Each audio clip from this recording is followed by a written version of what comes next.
Hello and welcome back to the Caffeine Chronicle from the Library of Linsk. I'm your host, Isaac Linsk. This week we're joined by Xavier Scott, a renowned photographer and Twitter celebrity. Welcome to the show, Xavier. Thank you.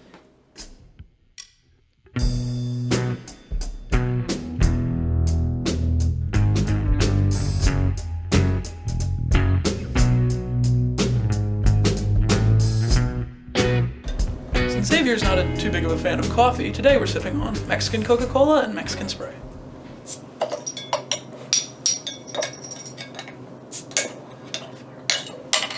There we go. Cheers.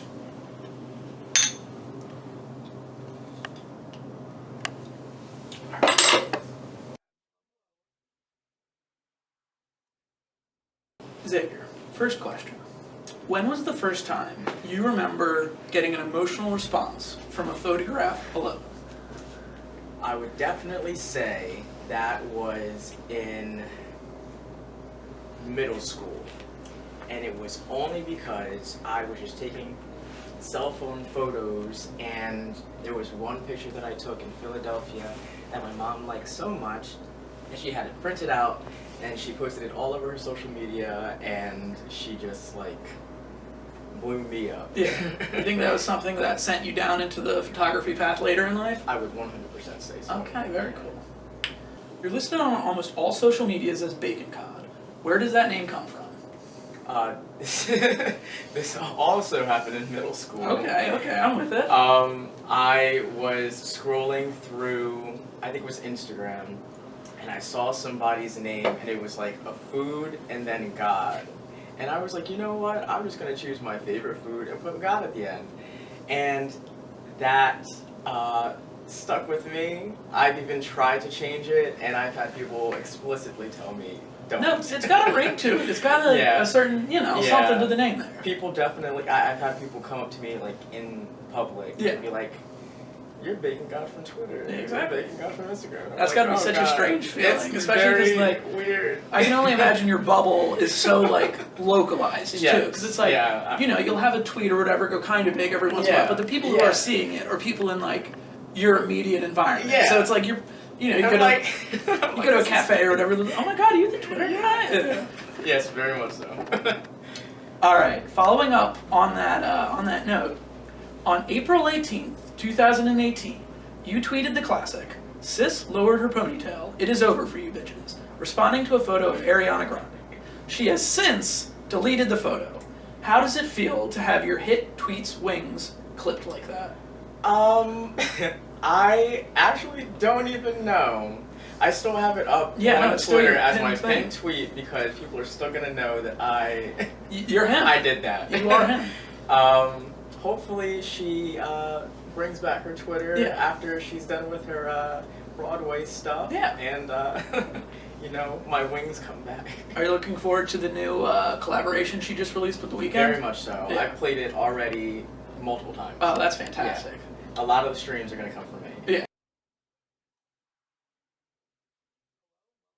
Staying on that Twitter note, on January 24th, 2022, you tweeted, "I want to take more ethics courses. Do you view yourself as unethical?"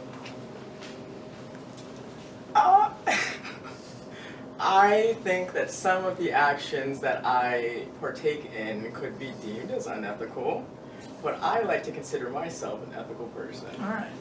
Where do you think you stand? Where's your moral center? Also, teetering. Okay, no, I understand. World's not a great place. It's not. Sometimes you have to do things, and Yeah. No, fantastic.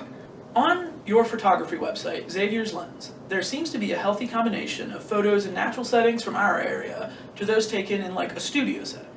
How has this corner of New Jersey and the communities you grew up in and around affected the setting and framing of your photography?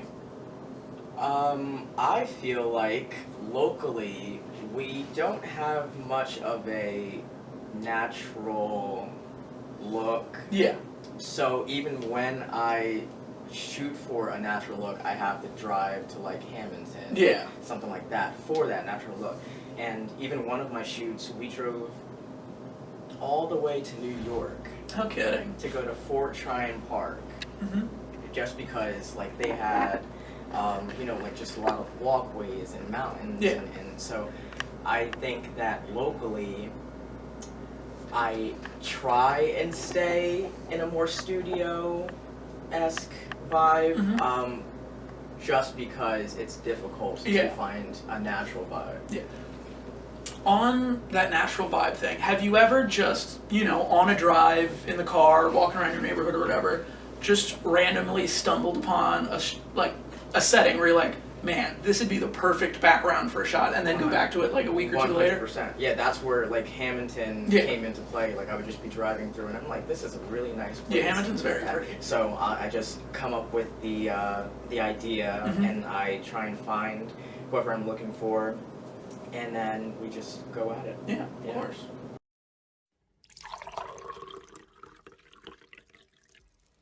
All right. You describe yourself online as equal parts social justice warrior and crude humor. What do you think the funniest moment in a social justice space or conversation you've witnessed in recent history is? Gosh. Or like the funniest element of, say, the culture war that's going on right now? Because at least for the last 5 years, there's been nothing but different shit to argue over online. Well, I just find everything funny Yeah. because I feel like that helps with like handling everything. Yeah. As long as you keep, you know, a little humor in it, Yeah. then things aren't always as serious as they need to be. Mhm. So in everything that's been going on, even if I'm arguing with somebody, Yeah. I still try and find a way to just I don't want to say gaslight them, but kind of gaslight them into, like, this isn't as serious as you think it is. I so 100% know what how you about mean. we just, like, agree to disagree at Yeah. this point? Yeah. So, yeah, that's how I handle everything. You gotta maintain the 3 Gs. You have to. You know, have to. Gaslight, gatekeep, girl boss. Yeah. You got it. Yeah. Yeah.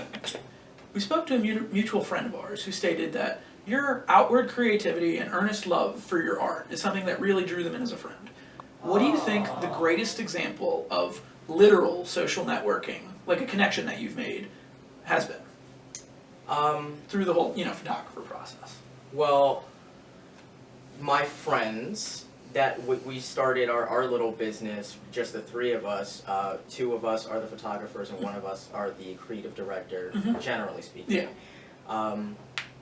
Since we each have different followings, and we each we edit our photos differently, we take different angles differently. Yeah. I think that when our networks see each other's work, Yeah. we get DMs from people because, you know, they saw my pictures from this Yeah. person, and then also just general reposting from, you know, pictures that are posted on Instagram. Yeah. When people post it on their stories, they, you know, create traction for me, Yeah. and that helps. Has there ever been like a semi-famous person or anything like that you've interacted with as a result of your photography? I want to say yes and no. So yes, I mean, they started You as can a... name drop. You as can a- name drop. Oh, like Valentina. Oh yeah. Yeah, so like you know, Didn't you go to high school with her? yeah. Okay. But like we didn't really become friends until after. Afterwards, yeah. And so, you know, local celebrity turned bigger celebrity. Yeah, no, exactly. Yeah. Yeah, turn lingerie magnate. Yeah. For yeah. real. Multi-million-dollar business. Oh my god. Yeah, Oh multi-million. my god. All right. This next one, it's a little heady. Just be ready. Okay. In the Roman religion, the concept of the genius is the individual instance of a general divine nature that is present in every individual person, place, or thing. I know plenty of talented friends of mine that have recalled stories of being shot awake when they're going to bed just with an idea or something. The inception for this series had very much a similar genius quality to it. When was the last time you have experienced a moment of genius? Just an idea shot into the back of your brain that won't leave you alone until you at least make some progress or execute Well, I it. feel like that's generally how my photographs come to life. It's Okay. always just an idea, and then I decide, okay, do I have someone specific in mind to execute this idea? Now I'm gonna have to, you know, get the props, all that stuff. Yeah. So essentially, every shoot that I do Yeah. is that. Okay. Yeah. Do you have anything percolating in the back of your mind now that you're looking for and are shooting within the next few weeks or so? I'm kind of looking to do like a couple shoot and kind of just create like this homey vibe. So have them in different areas of a home, Yeah. you know, doing just normal Homemaker stuff or yeah, whatever. yeah, like cooking, reading a book, just typing on a computer. Yeah. Just a bunch of that and put it together into one homey Yeah, shoot. no, I get that. I can only imagine that that's kind of an interesting prospect for you when, you know, a lot of the portraits and stuff that I've seen you take are very much like in an intimate nature, right? And so then, you know, capturing people within their own home element, it's almost like it's still intimate, but in a very much other abstract kind of way. Yep. Yeah. A different form of it. Yeah, exactly. Yep. Do you have a set that you think you're going to shoot on for that, or do you think you would rather go into someone's home and like literally get like a snapshot of their life? I think I'm gonna stage it all. I think I'm gonna use my own home. Okay. As far as who the people are, I don't have an idea just yet. Yeah. But I'm dwindling it down, I think. No, I get it. I get it. I'm with yeah. you. All right. Last question. Show it to the camera.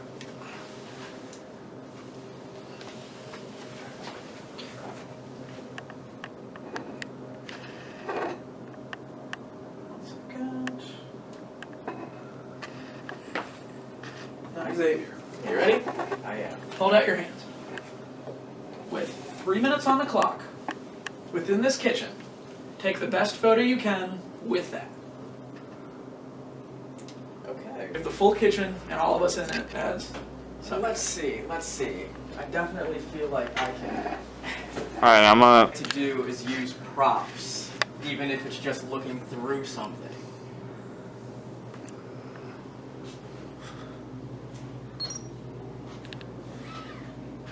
I think I got it. You think that's it? I think that's it. All right. Let me come. Is it making a noise? No, it's not. Oh, there we There go. it goes. And I had a few packs of film for it just in my desk, and I opened it up thinking it still had film in it. Nothing. And so for like 30 minutes last night, while he was going to Staples to grab that poster we made, I was debating Venmoing him money to buy a new pocket printer just in case that happened. But then, you know, digging through my drawers and desk, I found another 10 packs that were perfect.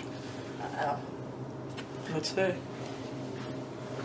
Got your little head peeking out. Oh, that's fantastic. Let's see it.